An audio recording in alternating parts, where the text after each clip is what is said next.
Motorola Baby Monitor. Motorola Monitor Setup and Review. If you are a new parent, you have a difficult job, having to balance monitoring the baby while having to do chores around the house.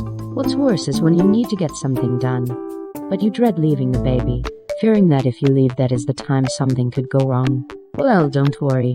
We have a product that will help you to monitor your baby, while at the same time allowing you to get things done. Introducing Motorola Halo Plus Video Baby Monitor.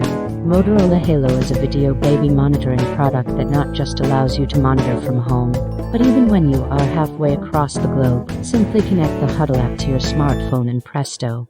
It has a very sharp and crisp display with real-time video feed on your 4.3 screen. A light show projector is included that can be soothing for the baby as it is fitted with a night light that has 7 different colors which cast shadows on the ceiling above the crib. There is two-way intercom which allows you to communicate with your baby.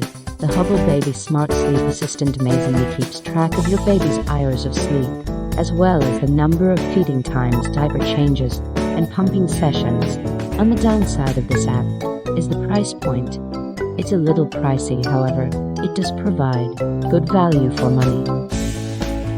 Check out the reviews on the product. If you are on a budget, however, and can't afford to buy this product, I will leave a link in the description for an alternative. I highly recommend though that if you can afford it, go for it with value for money. Please like and subscribe. Click the link in the description below to learn more.